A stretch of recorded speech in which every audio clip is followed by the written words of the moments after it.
নমস্কার ছোট্ট বন্ধুরা, কেমন আছো আমার শ্রোতা বন্ধুরা? আজ নিয়ে চলে এসেছি সকলের জন্য ভৌতবিজ্ঞান বা পদার্থবিদ্যার পরবর্তী অংশ। তো পরবর্তী অংশ বলাটা বোধহয় ভুল হয়ে যাবে, কারণ এর আগে যে পর্বটা আমরা শুনেছিলাম তাতে শেষের দিকটা মানে আমি গোটাটাই পড়েছিলাম, ক্রিয়া এবং প্রতিক্রিয়ার এই অংশটি, কিন্তু কোনো একটা কারণে সেটা রেকর্ড হয়নি। তো তাই জন্য চলো সকলের জন্য পদার্থবিদ্যা প্রথম খণ্ড ভৌত বস্তু, এল ল্যান্ডাউ এ কিতাই গারোদস্কির লেখা এই বইটা থেকে আমরা পড়ছি। তো আজ আমরা পরবর্তী পর্বে চলে যাব। তো এর অনুবাদ করেছেন কেপি সরকার আর সম্পাদনা করেছেন সুব্রত দেবনাথ, আর এটা প্রকাশিত হয়েছে অনুপম প্রকাশনী থেকে। তাহলে এসো আমরা শুরু করি ক্রিয়া ও প্রতিক্রিয়া বা অ্যাকশন অ্যান্ড রিঅ্যাকশন।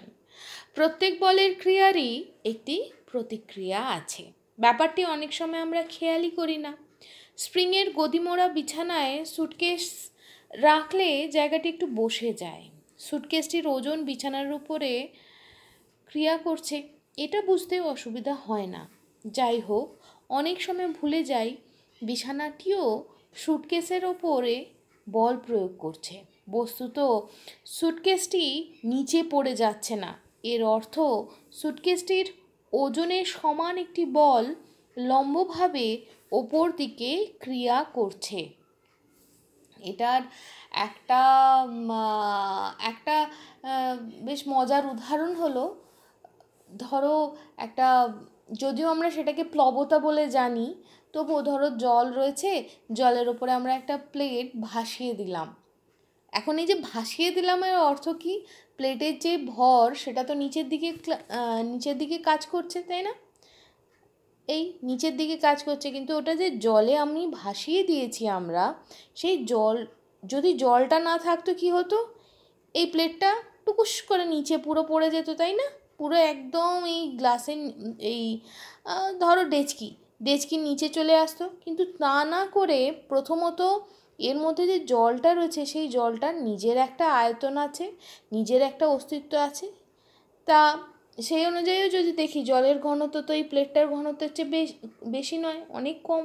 তাহলে সেই অনুযায়ী তো তাহলে নিচে পড়ে যাওয়ার কথা, কিন্তু পড়ে যাচ্ছে না, কারণ এই জলটাও কিন্তু ঠিক একটা বিপরীতমুখী চাপ দিচ্ছে যতটা ক্ষেত্রফলে এই প্লেটটা রয়েছে, চারিয়ে রয়েছে, যতটা ক্ষেত্রফলে রয়েছে।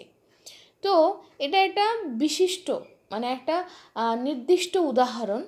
তো যাই হোক, যেমন জল ওপর দিকে চাপ দিল, ঠিক সেই একই পরিমাণ চাপ কিন্তু এই প্লেটটাও দিচ্ছে, তাই জন্য ও ভেসে আছে।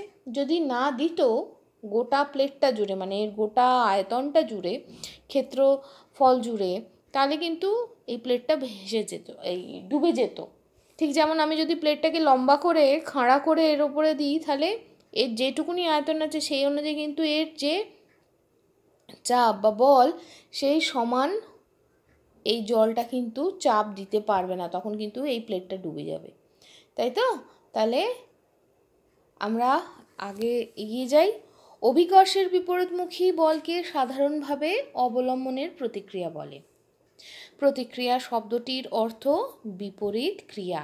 ওই যেরকম মা যেই কাজটা করো না বলে আমরা করি, ক্রিয়া প্রতিক্রিয়া। টেবিলে রাখা বইয়ের ওপর টেবিলের ক্রিয়া এবং বিছানায় রাখা সুটকেসের ওপর বিছানার ক্রিয়াকে অবলম্বন দুটির প্রতিক্রিয়া বলা হবে। একটু আগে বলা হয়েছে বস্তুর ওজন স্প্রিং তুলার সাহায্যে পরিমাপ করা যায়। স্প্রিংয়ের ওপর বস্তুটি চাপালে স্প্রিংয়ে বস্তুটির চাপ, বা স্প্রিং থেকে বস্তুটিকে ঝুলিয়ে দিলে স্প্রিংয়ের প্রসারণের যে বল বস্তুটির ওজনের সমান হয়। পক্ষান্তরে স্প্রিংয়ের সংকোচন বা প্রসারণ হিসাব করে অবলম্বনের প্রতিক্রিয়া জানা যেতে পারে। দেখা যাচ্ছে স্প্রিংয়ের সাহায্যে কোনো বলের মান পরিমাপ করতে গিয়ে আমরা শুধু একটি বল নয়, একই সঙ্গে দুটি বিপরীতমুখী বলের পরিমাণ পাই। স্প্রিং তুলার সাহায্যে তুলাপাত্রের ওপর বস্তুর চাপ বের করি। সেই সঙ্গে অবলম্বনের প্রতিক্রিয়াও জানা যায়। এই প্রতিক্রিয়া আসলে বস্তুর ওপর তুলা পাত্রের ক্রিয়া। স্প্রিংয়ের এক প্রান্ত দেয়ালের হুকে আটকে অন্য প্রান্ত হাত দিয়ে টানলে হাত কতটা বলে স্প্রিংকে টানে তা জানা যায়। একই সঙ্গে স্প্রিং কত জোরে হাতকে টানছে তাও বোঝা যায়। কেন হাতকে কেন টানবে?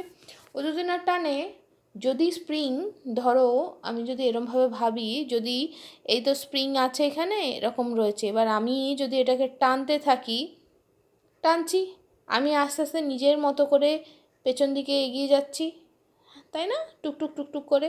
কিন্তু যদি এইটাও না ধরে থাকতো, স্প্রিংটাও যদি আমাকে না ধরে থাকতো, সমান বলে যদি না ধরে থাকতো, তাহলে অসুবিধে এটাই হতো যে কি, খুব সহজ, এই স্প্রিংটাকে এখান থেকে ছেড়ে দাও, কি হবে? আমি সাঁই করে দিকে চলে যাব, ছিটকে বেরিয়ে যাব। কেন ছিটকে যাচ্ছি না? কারণ এই স্প্রিংটাও আমাকে টানছে, তাই তো? তাহলে আগে এগিয়ে যাই। সুতরাং দেখা যাচ্ছে বলের একটি উল্লেখযোগ্য ধর্ম হলো বল সর্বদা জোড়বদ্ধ অবস্থায় থাকে। আরও এই যুগ্ম বল মানে সমান কিন্তু বিপরীতমুখী। এই যুগ্ম বলের একটিকে ক্রিয়া ও অন্যটিকে প্রতিক্রিয়া বলে। এখন আমি কোনটাকে রেফারেন্স হিসেবে নিচ্ছি, মানে আমি কোনটাকে মাপতে চাইছি, সেটা হবে ক্রিয়া আর অন্যটা প্রতিক্রিয়া। একটি বিচ্ছিন্ন বল প্রকৃতিতে পাওয়া যায় না। বস্তুসমূহের মধ্যে পারস্পরিক ক্রিয়ারই কেবল প্রকৃত অস্তিত্ব সম্ভব। অধিকন্তু বলের ক্রিয়া ও প্রতিক্রিয়া সর্বদা সমান। উদাহরণ হিসাবে বলা যায়, একটি বস্তু ও তার দর্পণ প্রতিবিম্বের মধ্যে যে সম্পর্ক, ক্রিয়া ও প্রতিক্রিয়ার মধ্যে সম্পর্ক সেই রকম। ক্রিয়া ও প্রতিক্রিয়া সমান ও বিপরীত হওয়ায় পরস্পরকে প্রশমিত করে। এই ভ্রান্ত ধারণার বশবর্তী হওয়া উচিত নয়। একই বস্তুর উপরে একাধিক বল ক্রিয়াশীল হলে সাম্য প্রতিষ্ঠার কথা আসতে পারে।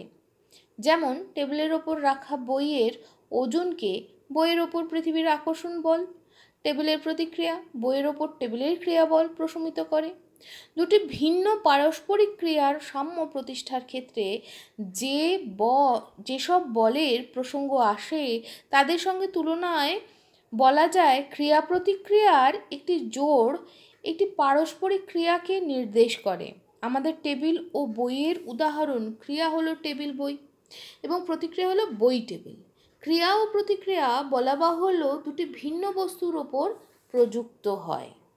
কেন না, স্প্রিংকে হাত টানছে, তাহলে কার ওপরে হাত বল দিচ্ছে? স্প্রিংয়ের ওপর, তাই তো? আর স্প্রিং হাতকে টানছে, তাহলে সে বল কোথায় দিচ্ছে? স্প্রিংটা বল রেজিস্ট কাকে করছে, মানে বিপরীতমুখী বল কোথায় অ্যাপ্লাই মানে দিচ্ছে, প্রয়োগ করছে? সেটা হলো হাতের ওপর, তাই তো? যদি তাই হয়, যদি একই জায়গায় হতো, তাহলে আমিও এগোতাম না, ও পেছোতো না, মানে আমি স্থির থাকতাম, তাই না?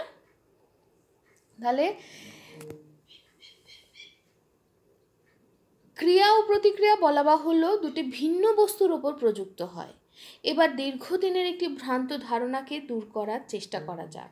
বলা হয় ঘোড়া যে বলে ওয়াগনকে টানে, ওয়াগনটিও সেই বলে ঘোড়াকে টানে। তাহলে উভয়ে চলে কি করে? প্রথমত আমাদের মনে রাখতে হবে, রাস্তা পিচ্ছিল হলে ঘোড়া ওয়াগনকে নড়াতে পারবে না। কেন? পিছলে যাবে, অ্যাকচুয়ালি কোনো যদি ঘর্ষণ না থাকেও স্লিপ করে যাবে। সে কারণে এই ক্ষেত্রে গতির কারণ খুঁজতে একটির পরিবর্তে দুটি পারস্পরিক ক্রিয়ার কথা ভাবতে হয়। শুধু ওয়াগন ঘোড়া নয়, সেই সঙ্গে ঘোড়া রাস্তাও। যে মুহূর্তে ঘোড়া রাস্তার পারস্পরিক ক্রিয়াজনিত বল, ঘোড়া রাস্তার উপর যে বল প্রয়োগ করে, আর ওয়াগন ঘোড়ার পারস্পরিক ক্রিয়াজনিত বলকে যে বলে ওয়াগন ঘোড়াকে টানে অতিক্রম করে, সেই মুহূর্তে গতি শুরু হয়। ওয়াগনের ঘোড়াকে টানার বল এবং ঘোড়ার ওয়াগনকে টানার বল দুটি একটিমাত্র ক্রিয়া প্রতিক্রিয়ার জোড়কে নির্দেশ করে।